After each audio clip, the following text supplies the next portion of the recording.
From ending birthright citizenship, a constitutional right guaranteed by the 14th Amendment, to stopping refugee resettlement, to reinstating his failed program like Remain in Mexico, immigrants are being persecuted, targeted, and treated like criminals. Our progressive movement is all about a vision rooted in decency, justice, equality, and peace for all.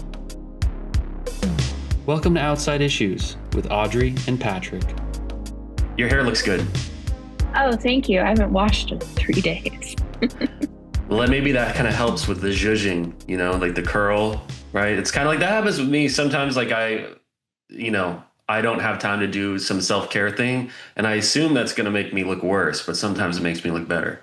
It doesn't really help my anxiety to be living in this world of capitalism. Yeah, I don't think it helps a lot of people except the capitalists. That's why it sucks, is because there's so few who benefit from it in a real way. Hey, Marissa, it's so nice to meet you. Hi, how are you? What are your thoughts on capitalism being shit? Oh, man. What are my thoughts about it? Where can I start? Well, how does that hit you today? Because Audrey's had like a rough week, in terms of mental health. And we were just talking a little bit when we first logged on about, there's not a lot of space for her to get well or to be well or to attempt that, just with certain imperatives weighing on her. And, this happens to everybody to some degree, except for the ones whose money makes money, or, the ones who don't really have to work, right? Exactly. Well, what can I tell you as someone who does immigrant rights work, and especially with everything going on, who's profiting from individuals being deported and being detained, right? Private detention centers, even foreign governments who are receiving now aid and money on behalf of the United States government to detain folks. So it's been, it's been really rough. Especially I was also doing this work back under Trump 1.0, and I had promised myself that I wouldn't let it wear me down like it did the first time around. And he's managed to accomplish that in the first 8 months of his second term. And it's one of those things that's like, how do you find those moments of peace and joy? Because something that I always say too is that joy is an act of rebellion in itself. So we have to be conscious and have to give ourselves those moments. But it's tough because then you also get, like survivor's guilt in the sense like, I'm an immigrant, highly privileged immigrant. I'm a law professor. I can't complain, and but thinking about my community and what they're experiencing is really rough, So yeah, it's been a tough time. I tell you. I want to circle back around to that and just talk about the current landscape with immigration and Trump. But I thought we could start just by talking about yours and Audrey's relationship and like how you met each other. And, that's, I imagine there's a lot of joy there, right? There is. So Audrey's my bestie from high school. We met, was it freshman year? Yes, so. I think we met freshman year, but we started hanging out sophomore year. Yeah. One of those years. Wait, yeah. Miracosta? In Miracosta. I went to Costa. Yeah. Oh, you did? Yeah, class of 2004. Okay, so a year ahead of us then, because we were 2000. Patrick, are you comfortable with saying the thing about you that I told you? Sure. I mean, whatever. I'm down with anything. This is we're free and open discourse here. So, Marissa, remember when we TP'd Dan Green's house?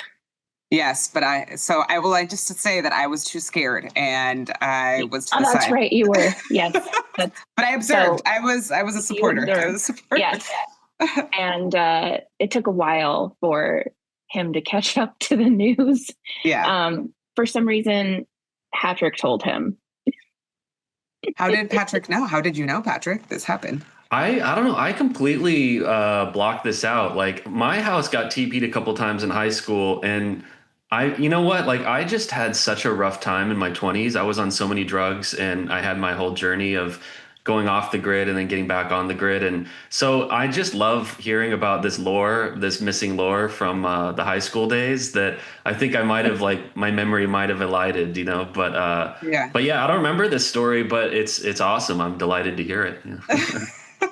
Audrey's, yeah, one of my, to this day, I would say one of my best friends. I think she knows, we each know our deepest, darkest secrets, which we don't have to discuss on this podcast. Yeah, I was actually in the South Bay right when I got back from Mexico this last week. I can't even remember because I'm all over the place.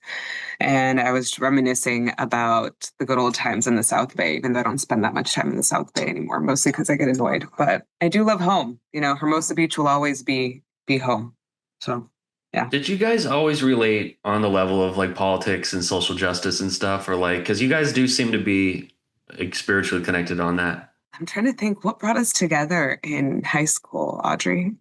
Oh, this is horrible. I know that Allie didn't know if you spoke English or not.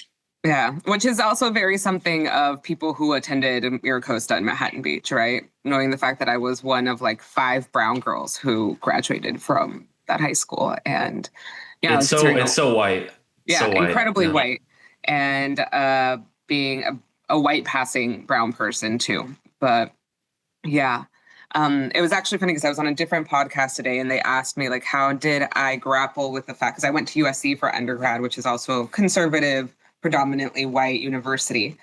And I was actually talking like, well, my days in high school actually really prepared me for that environment. And I think even prepared me for the environment that I work in today in the law. But we did have a good little community of friends. But yeah, Costa, well, I've been involved in the immigrant rights movement since high school. And it was actually an experience that I had. Well, growing up, I was always well aware of the fact that I was an immigrant. I came to the United States at the age of 2. My parents, particularly my mom, hustled for me to be able to go to the school district, like go attend school in Hermosa and Manhattan Beach, which I'm grateful for because I really do think it provided me with the resources to be able to access a higher education where I am now. But it came with its, I guess struggles, especially being one of the very few Latinas in that not even campus, I would say like the entire community, right? Being tokenized, being discriminated against.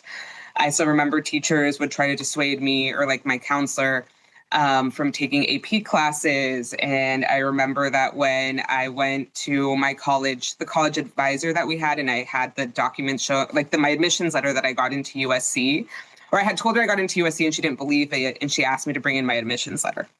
And why were they trying to dissuade you from taking AP classes? Because I don't think they thought I was capable of doing so. Wow. There was no basis besides the fact that, I really think so, being Latina.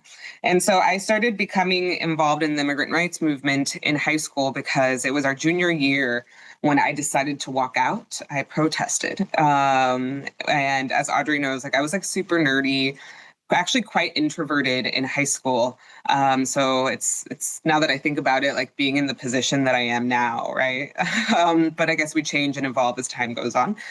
And 2 of my teachers really took an interest as to why I walked out, Miss Bozeman and Mr. Knutson. If either of you guys remember them, shout out to both of them if they ever hear this. What did Mr. Knutson teach, by the way? He taught history, AP US history. I was in his AP US history class. And I always say that he gave me my first lawyering experience because our final paper, he changed it for me. And he said, I want you to argue both sides and come to a conclusion as to specifically why undocumented immigrants should have licenses. And then Ms. Bozeman thought it was great and asked me to do a presentation in class that ran over 2 class days. And I had classmates of mine say that they weren't going to come back to class if I continued to speak about the rights of undocumented immigrants, which basically was like a slap in the face because it was very much telling of how my classmates and their families, right, felt about my family, about me, and about my community. So I said, F that. And then I continued to do immigrant rights work. So that is one of the many reasons why I do this work today. But yeah, mostly my personal story. But that was one of the like, defying moments in when I was 16, 15 years old. And it's like, I'm going to do this for the rest of my life. The absence of counter messaging against Trump, this kind of affirmative case for immigrants. If immigrants are undocumented, let's document them. Let's absorb them into the body. And this goes back, as you said, so much further, than just the last 8 to 10 years. And I don't know. I think I'm ready. What I want to see, as far as like a horizon to look towards, is like a negative image of the Trump vision, that's ultra xenophobic, white nationalist, strong borders, quote unquote. I'm not going to pin my name to anything that's not opposite of where we're at right now. And how does that what are your thoughts on it? I mean, I just feel like, ever since the wall, that was the narrative of 2016. Like, in this last election, there was a town hall that Kamala Harris did, where she said that she wanted to continue the border wall, or she wanted to do the border wall, but like better, or more humane. And that's just not going to cut it. I mean, I don't know, like that was, I think, an attempt to kind of to slow Trump's roll, is like, let's just kind of co-opt some of his, kind of racist white nationalism, but like steer it in a direction that's not as hardcore Stephen Miller as we're getting right now. Yeah. I think I think there's a lot of things at play, and he's done the Republican Party has done a really good job when it's come to their messaging, right? And really using narrative as a way to unify their party and their supporters, and trying to counter the issues of white, because people are accusing them of white nationalism, because clearly, right? But talking about national security and really framing it in terms of like protecting America and protecting Americans, right? But what they mean is white people. And the border wall has always been an issue, not just, or that they've framed it as like, not immigration, but national security. We are a country that is sovereign and should be able to take care of its borders. But what's really frustrating about that narrative is that I always ask people, how many people have actually gone to visit the border? I think about the people who live in middle nowhere of America and have actually probably not even traveled outside of their state or towards the border or to a different country. And to see the fact that we already have a wall to begin with, right? Our border is highly militarized, right? California actually has the part of the border that's the most militarized. There's parts of the border that have 3 or 2 tiered walls already, and not just that. But if we're really talking, about issues of immigration, right, the fact is that the border, or not even immigration and national security, right, the border hasn't actually served its function, right, because there's continues to be the crossing of people, but also of drugs and et cetera, right? They'll find their way regardless of however high of a wall the United States wants to build. Well, right. And they mostly come through port of call. The drugs do, right? Isn't that And most people, even people who become undocumented in the United States, enter the United States lawfully initially, right? And that just because of their circumstances, visas expire, loss of access to any type of form of relief, et cetera, fall into a situation where they become undocumented. And then just to go back to the narrative, I think something that's been really difficult, especially I think what I've been seeing is a lot of apathy, especially on behalf of progressives or people who are part of the Democratic Party. And, and there hasn't been anyone who's been able to really rally up folks, right? And there is this lack of narrative. And I think there's also just a lot of, there's been a lot of fractions that have broken off, right? And I can even say this about the immigrant rights movement as to what's the narrative that we should adopt? How do we counter Trump? Who do we prioritize? Who do we serve? And that type of breaking between the party and even movements, I think, is what's also giving the Trump administration a lot of force. So I think it's how do we really create a a unified force and counter that narrative. And, it's really easy to scare people by using the narrative of like, they're criminals, they're terrorists, etc. When I can tell you that the majority of people that I have been serving, especially in light of the raids, have been people who don't have any criminal histories. There have been people that have just been here for many years without status because they can't access any type of form of relief, right? And who are hardworking, who have families, been here 20 years, 10 years, and now have to return to a country that they don't even know anymore, right? And I think it's part of that is that we've lost the human aspect of it, and the fact that it's so easy it's sad that for us as human beings that we can just dispose of people in a way, right? And not see value or life. And I wish people were able to hear all the stories that I hear on a daily basis, right? And have an understanding as to what the immigrant community goes through, right? And I think some Americans are also facing that right now, in the sense of like, even myself as someone who does this work and knows that at one point I can be a target of the Trump administration, right? And that's something that happens to many of my clients who seek asylum. So how do we change the narrative, and how do we make it humane? That's what I would say. This morning I read the news that Trump has decided to exclude undocumented folks from the census. So, I mean, of course, that's like a big situation going on in present day. But even if you think back to like the 1700s or the 1800s, for example, my ancestors came here from Italy and they were undocumented. They came through Ellis Island, I believe. And my great grandfather was fought in World War I, was drafted. I don't specifically remember like the laws when it comes to that back then. But I don't know. I wanted to know your thoughts on that news. Yeah, well, part of it with the census is, because that's what they use for redistricting. That is what they use for also to calculate electoral votes. And then also use that for providing funding to states and neighborhoods, et cetera, right? Like where do we provide where there's a higher amount of population, et cetera, right? And so by excluding undocumented immigrants, it impacts, and that's another thing. So I was even having a conversation with colleagues who work for the city of LA. It's like they think that by these actions, they're only impacting immigrant communities, right? But they're actually impacting Americans. They're impacting, bigger cities, and it's having these policies have a major ripple effect, right? So by excluding people from the census, that means also lack of, representation and services for then Americans, right?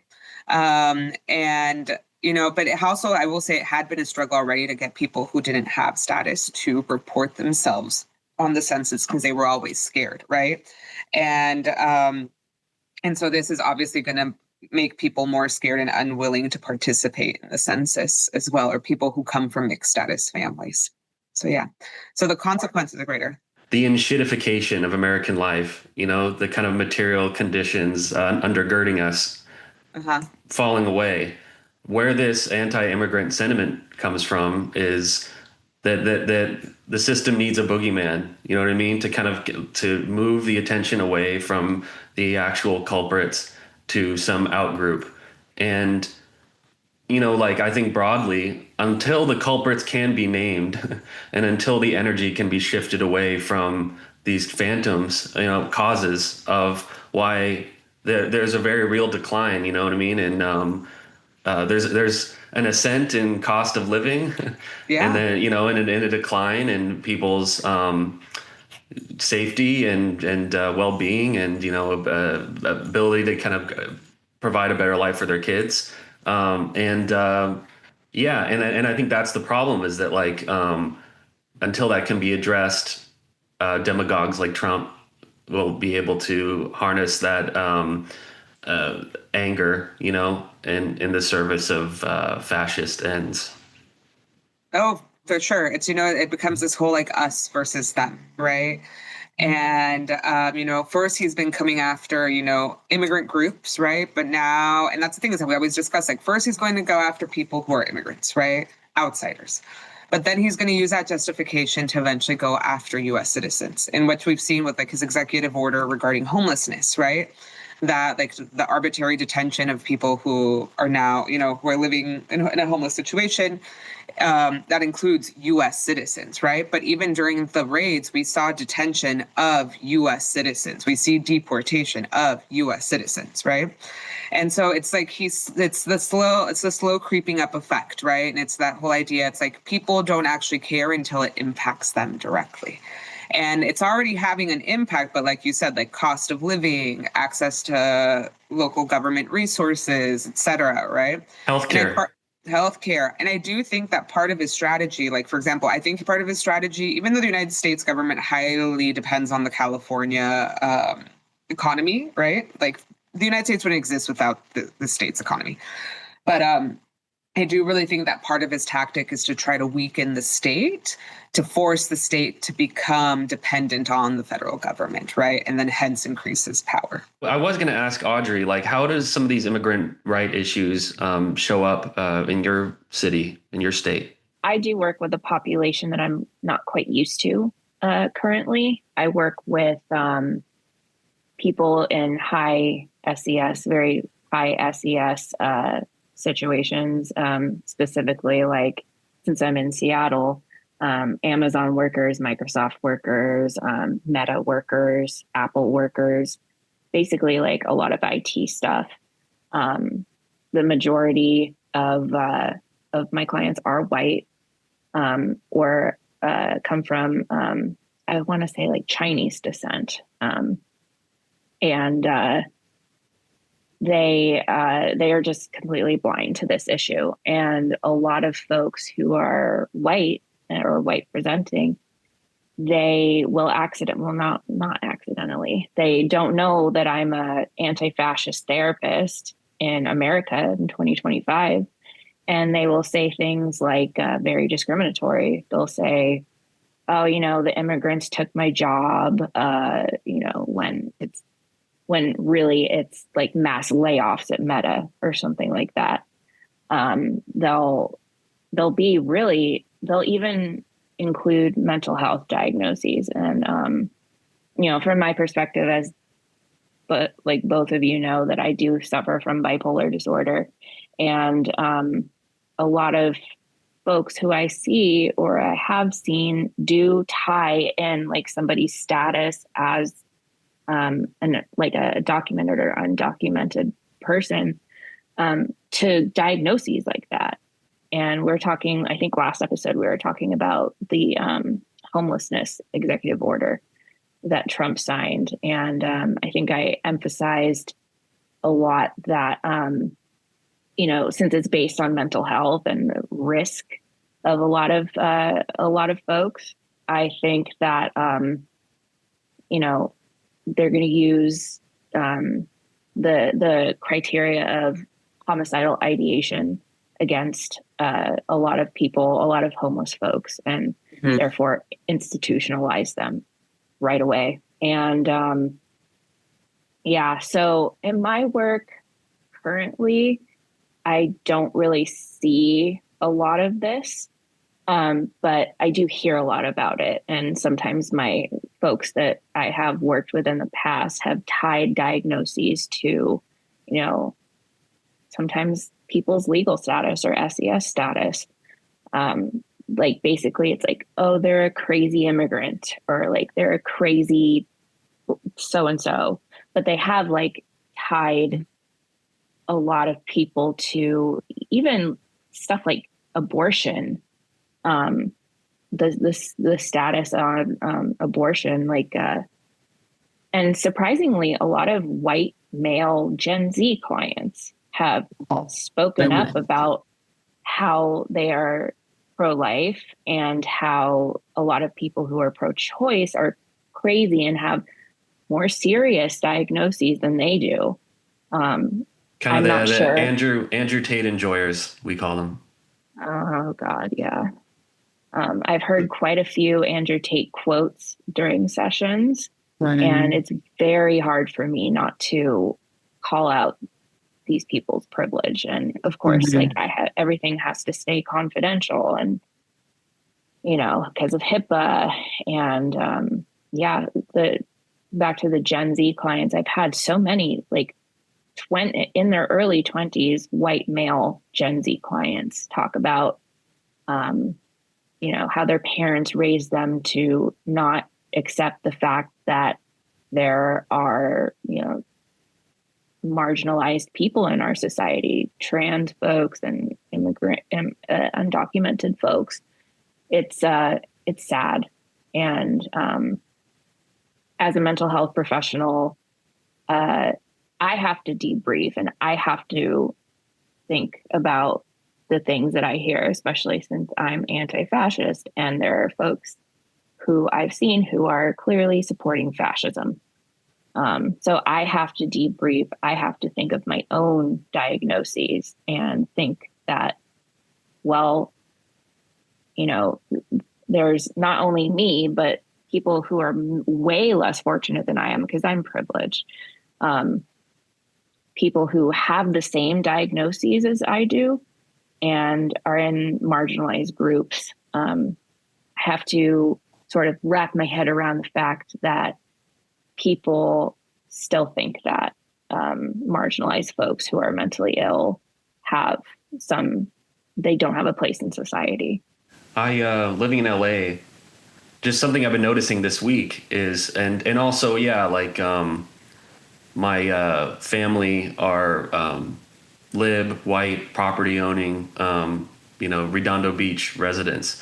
And oftentimes well-meaning. What we've noticed in the last couple months, around the time we started the podcast, with, these ICE goon squads going and abducting people from Home Depot and stuff like that. There's people that work on the houses here, and they do the handyman stuff, construction, gardening, and we've developed some relationships, like working relationships with immigrants here. And so the latest thing is that there's been kind of like a make work projects to kind of like get, obviously to kind of like get some income flowing in their direction. And then also getting cars off the street, because there's been some like kind of unmarked, like, law enforcement vehicles, could be ICE. ICE did raid the South Bay Galleria here. Like this was like a month or so ago. This is right around the time of the protests. Yeah. But I just think that like that all this stuff's a no-brainer. I just feel like I'm hoping that this will be the starting point of like some real advocacy beyond just, like the help is getting some shit from the cops, like I don't know, like, our time is limited, Marissa, and you could probably talk about this all day. But when all this popped off, with the Marines being sent or deployed to LA, with with ICE showing up in the communities here in LA, like what has your intersection been with that? And can you tell us some stories just about like just some individuals you've worked with, or kind of like what the state of play has been surrounding all this madness? Yeah, no, there's a lot that I can discuss about that. And, one thing I will say, it was sad because I spend half of my time, like basically half of my time here in LA and half of my time in Mexico. Because right now the work that I'm doing is also supporting deportees through our binational migrant advocacy project, which relates to the work that I'm doing in LA, because a lot of the people that I have been in contact with here that have been picked up by the raids have then been subjected to deportation, and we're still able to provide them assistance even though they're no longer here, And so while I was down there, I actually flew back to LA. I took an emergency flight back when all the raids were starting to happen to provide support. And it was absolutely heartbreaking because I didn't recognize my city, the city that, is not the city of my birth, but the city that raised me. And to see the fact that we had military presence, the fact that we had U.S. military presence on U.S. soil, this is something that other countries live, but that for us as Americans, it's completely mind-boggling that this would even happen here, right? The use of military force, not only against immigrant communities, but LA residents, U.S. citizens. And despite the sadness, I will say that what has been incredibly, empowering and that's made me very happy is to see how the city has fought back. Like the Angelinos are gangster, I will say, right? So the fact that, to see LA residents put themselves in between ICE and the immigrant community, had successfully kicking out ICE out of situations during multiple raids, right? Intervening, willing to put their bodies, willing to be detained, I think speaks to the solidarity that Los Angeles has with the immigrant community. And to even see people that, that I wouldn't see regularly out during the marches, right? Like white women coming out, I appreciate the support, Right. And There's quite a few signs, anti-ICE signs at the No Kings rally. Yeah. Then, and even the South Bay had a march. And I was like, this is happening in the South Bay, I was incredibly proud, right? To see how Angelinos have very much come together to support, and do stuff like, how can I provide you with some sort of income, right? Or supporting street vendors, dropping off groceries at people's home because they're scared, right? So that has been incredibly empowering. And also to see how the immigrant community through community empowerment, because right now too, one of our things that we've been discussing a lot is that there's only so many lawyers that can help, right? So how can we really empower people to assert their own rights and defend themselves, because we can't do it for everybody, and how much those type of campaigns have worked, right, to actually stop the detention of folks.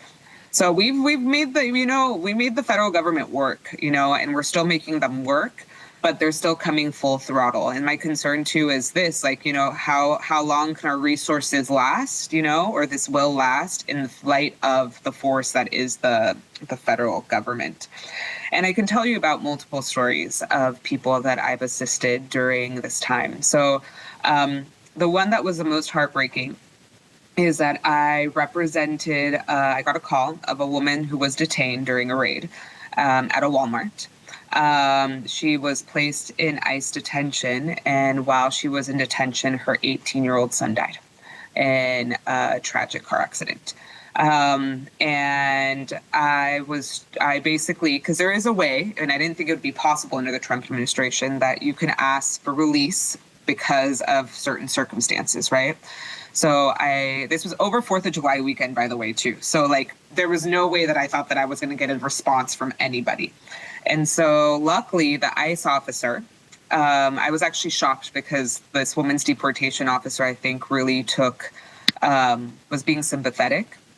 And over 4th of July weekend was working with me to get this woman cleared so she could attend her son's funeral. And I negotiated with ICE, and we even said she will voluntarily depart from the United States, just give her a chance to get out, attend her son's funeral, pack her things, grab her other children, and leave, right? And the immigration judge agreed, ICE agreed, and then I called the family super excited because I was like, wow, the fact that this happened, especially under the Trump administration, telling them hey, she'll be released tonight from detention. Got a call the following morning, my client was never released. And then called back the ICE officer, and then the ICE officer told me that they were going to release her, and when I asked to where, they told me that they were going to release her to Mexico. So a superior officer found out what happened and basically blocked our request, because it's very to the discretion of ICE. The federal government has a lot of discretion when it comes to immigration enforcement, and deported my client and didn't afford her the right to attend her son's funeral. My client did not have a criminal record. She was simply a visa overstay. And she had to watch her son's funeral over FaceTime. So that was the only way that she was able to attend, And another example I can give you is that I had another case of a family where the dad was undocumented from Guatemala, he was in his early 40s, had been in the United States for over 20 years, married to a DACA recipient. So a DACA recipient doesn't have the authority to travel, doesn't have a green card. It's something called deferred action, right? And has 3 U.S. citizen children, but none of the kids were old enough to petition for their father to get a green card. And dad was then subjected to deportation back to Guatemala. And now we see a family that's been separated completely because mom, who's also a Mexican national, so she can't, if she wanted to travel, she would have to go to Mexico, right? Husband's in Guatemala, minor U.S. citizen children. So how can you have that reunification happen? How can those children go see their father, right? They're underage, they can travel by themselves, yes, but it's, again, the separation of families. And those are stories that are incredibly common. And that's why I think is that we lose sight of humanity. And also people don't understand how bad detention is, right? Immigration. So that's another thing is immigration is not criminal law. It's a civil offense, right? Yeah, it's like getting a parking ticket. Yes, exactly. Right. But yet we criminalize them and don't afford them the same rights, right? So they're detained. You don't have a right to an attorney at the cost of the government. You have to find your own attorney. And even though, they might find their own attorney, we're seeing that the Trump administration is denying them the right to see their attorney while being detained. And the conditions are horrific, They're similar to that of people who are being criminally detained. And that's another thing, too, is that I always tell people, like, have you visited a detention center? Have you ever been to a jail? Because it really gives you an understanding as to what people experience in detention. As a lawyer who's gone multiple times, and granted, I only go in and I've seen the pods, but yeah, the visiting room, right? And it has a mental toll on me. Like, I can't imagine those who are subjected to detention, right? And having to be there 24/7. And you're going to probably, I think some of the clips that I've seen that have to do with that are from the mental health perspective, being denied their medication. And some of these folks are diagnosed with, serious mental illnesses like schizophrenia, schizoaffective disorder, and also bipolar disorder. And I've had cases, and this was a long time ago, not under the Trump administration, but for example, where we came across a client that was schizophrenic and the guards didn't know what to do with him, so they would just sedate him. So they sedated him and he was basically being detained indefinitely because he was incompetent to move forward with his trial, right? You don't have a right to counsel. How is he going to be able to find his own immigration attorney, right? And they would just simply sedate him as a way to control him. And I had another case too of a transgender woman who was detained and was denied her medication as well. And she was male presenting, but still had female anatomy. And, it's interesting when you hear this rhetoric of the Trump administration not acknowledging folks that are transgender. They placed him in a male facility. And he was kept advocating, like, please put me in a female facility because I'm at risk, right? I'm highly vulnerable and I still have female anatomy. But it took forever for us to advocate, like more than a month, to get him out of there and get placed into a woman's facility. It felt safer. In a broad sense, I think the correct response to this should be to lead with moral conviction, and that's from the activist level up to the legislative level, because the party in power or the individuals in power, they are leading with their own moral conviction. You know what I mean? It's just a despicable morality. And I feel like even those, if we're talking about the politics of it, even those that don't have strong ideological commitments or moral commitments, they see people who act on what they care about and are consistent with what they care about. And I think that there's a persuasive aspect to that. I mean, I feel like, what do you guys think? I don't know, in the broad sense. Well, don't get me started on white nationalism and Christianity. That's the only thing I would say, But Because no, that's the thing, is that you would think people either like, how can you see this as being humane, and this has been one of my biggest gripes too, is how he's used religion, predominantly Christianity, and rallying up the conservative Christian white base to be okay with these policies and use Christianity to justify it too, right? So like the lack of morals there is what I think about too. Like where if regardless of everyone's views, but like where is God in this? If this is really what drives you to have these positions, and I say that too as someone that grew up in a highly Christian household,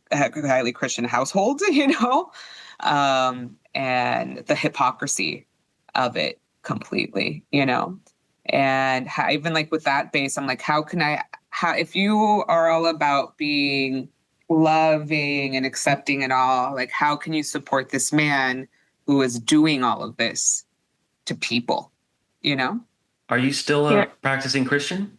I am not.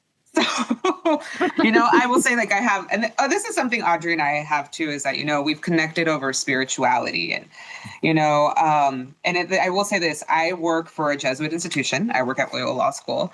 I love the Jesuits, man. The Catholics, they're the liberals of the Catholic. They're progressive. They throw it down. Like, I was marching with some of the priests that I work with, and then I get scared for them because I'm like, you can't get detained. I was like, I'll get detained instead. But that's where I see, like really where I see that connection of moral spirituality and activism, I think is beautiful. So I joke with my mom all the time, because my mom was always like wanting me to go back to church. I was like, I know when we came to this country, we converted from Catholicism, but like, I'm gonna stick to the Jesuits, man. They're pretty gangster. Right? They're not perfect, I mean, stances on abortion and stuff, but we're not going to get there. But with the Catholic Church, but how progressive they were. I mean, the last Pope, come on, and accepting of others. I think that's really like an example of putting your faith into play and practice with your morals. But I have my own battles with Christianity. So, despite the fact that I'm wearing a cross right now, I actually just thought this looked cool. So I just wanted to clarify the fact that I'm wearing a cross right now. Yeah. I actually saw, I think, Patrick, you might have reposted this on social media, or somebody else. In downtown Seattle, there was a massive art display of an ICE agent detaining Jesus. So no, I wish I'd posted that. Yeah, it was here in LA. I was really proud of my new area, my new home. Of course, Seattle's very progressive too. So I was really excited that we have jumped on board. Well, obviously we've jumped on board for a while. Yeah, I've seen those shirts that say like Jesus is an unhoused Palestinian refugee. Like, it's really awesome. And I was like, that's right. That is Jesus. I was like, and Jesus would not approve of what all y'all are doing. What should we ask of our elected representatives vis-a-vis immigration coming up, in the midterms and beyond? Like, what comes to mind, like, with that question? Yeah, well, I'll use that and then like piggyback a little bit on what Audrey was saying about like people who feel hopeless, because I get told like, what can we do, And yes, volunteering helps, but volunteering can also sometimes cause more work for us since we have to train y'all, right? So what I always say is, one, yes, call your elected officials. I know it sounds silly, and people are like, does it really make a difference? Yes, because it keeps the issue at the forefront, right? Because the whole point of your elected officials is that they're supposed to act at the will of their constituents. So if this is an issue that's important to you, especially in response to the raids, the fact that Trump just violated the temporary restraining order by having this raid at Home Depot, which is 5 minutes from my office yesterday, right? Keep it up, because it truly, truly makes a difference, right?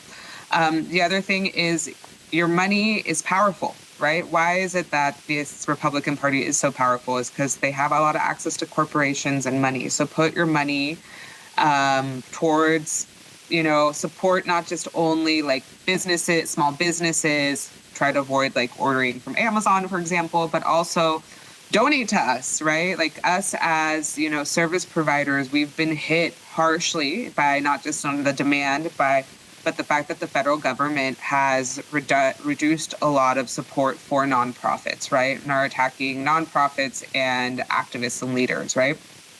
And 3 is, the importance of educating your own community, right? And considering that, we were talking about being from the South Bay, and this is something that I tell white people quite often, is you have access to people and spaces that I, despite being white passing, and sometimes white people won't accept me, right? But to spaces that I can't always enter, to spaces where my clients cannot enter. And you can engage with dialogue with family members, from people on the other side, in a way that I'm not able to. So it's your duty to educate them and really let them know what is going on and how is this impacting the immigrant community, but not just the immigrant community, but us, our society. So those are the things that I always say. So call your elected officials, put your money where your mouth is, what you support, and, educate your community. What do you look for? I mean, what do you look towards to kind of to pour enough hope into your tank to kind of keep you going to the next day? Oh, man, that's such a good question. What I always say is my students, I really, in my position, I have the best of both worlds, that I get to represent people and actually work with law students and train future generations of lawyers.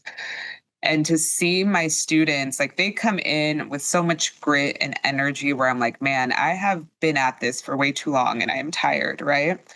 And seeing them succeed and seeing them see how they can use the law to truly make an impact in society, in someone's life. And knowing that there's that future generation that is coming through and will carry on the torch and hopefully make a difference, And so that's one of the main things that motivate me.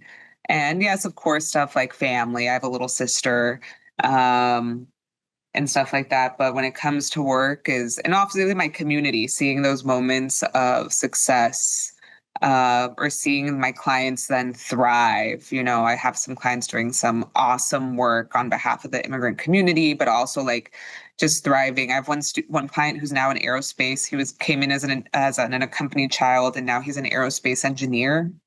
So super proud of them for despite the obstacles that they've, confronted, being able to move forward and succeed in life. And that keeps me going. Yeah. Audrey, what's helped you get through this week so far? Rest.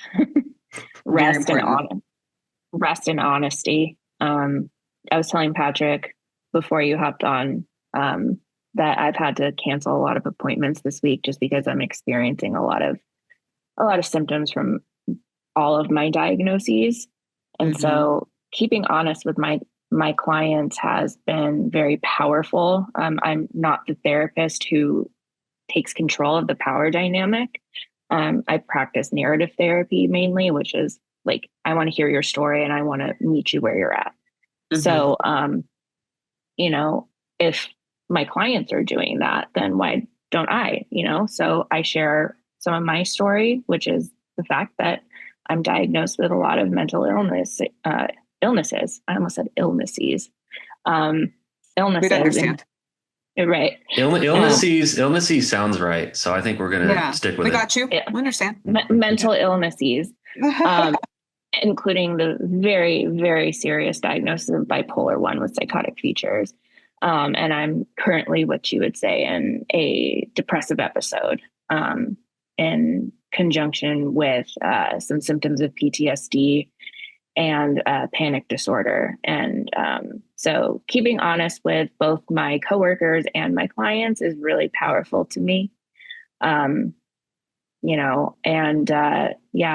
That's been kind of my week. So if you ever hear me I feel like I have a little bit of a raspy voice right now. If you ever hear me with a little bit of a raspy voice or a tired tone, it's 100% because of my mental illness, specifically bipolar, because depression, bipolar depression is, it's a kicker. It's not fun. So, yeah, that's been me getting through this week, and also sort of keeping up with the news as I do. And I've mentioned this before a couple of times, is that, I see a lot of clients who have mental health issues surrounding the news, like generalized anxiety disorder, especially, and a feeling of hopelessness, not being able to do anything specific, especially like if they're privileged. They will say like, I can't, and if they're privileged, they're usually working at Microsoft, or they're working at one of these big tech companies over here. And they just are at a loss for action and a loss for words. And they just tell me about how they feel hopeless and can't participate, especially because the news is too triggering to them, or it's too much for them. And to that, like, I try to encourage them to be a part of a community, and really voice their concerns and take part in that group to feel better, not only for themselves, but for others. Because they clearly have a knack for social justice, if they're telling me this, as compared to some other folks who have said the opposite. So I'm personally not affected by hearing about the news and hearing about, I guess, what you would say, like, tragedies. It gives me some energy, despite the fact that I'm diagnosed with these illnesses that are serious. It is a privilege to get to do this. This is our 6th episode, and we're still figuring out how to attract our listenership. We've got some like people that know us, and I'm trying to get some word of mouth going. But I believe that, that a listenership will come. And in the meantime, like, Audrey's just somebody that, like, I feel like I've gotten to know within the last year. And like, a very like-minded person. And like, I just feel like I feel seen, and I feel understood, and I feel like I've got somebody to collaborate on, these things that I'm passionate about with. And, I wouldn't have met Marissa without her. And yeah, like, this is like, it's a bit of work, on the post or whatever, or, to schedule, but like, it's really like, it's becoming something like I really like, a cornerstone of my week. And it's something that, like, I feel like can grow over time, and who knows where it'll take us. That's what I love about podcasts, is that it's like such like a non-existent overhead for the most part. And, but you create kind of like a high quality piece of, radio or left-wing agitprop, which the world needs more of these days. I love it. Love it. No, it's awesome. And I was honored to be invited as a guest. And I think it's important to have these platforms and discussions. And like you said, I always say, especially like I've learned through my work, like when I started this clinic and now I'm starting the binational clinic, like, if you build it, they will come. It comes from that movie. What's that movie? That baseball Field movie? of Dreams. There you go. That's I was like, comes from Field of Dreams. And it's true. If you build it, they will come.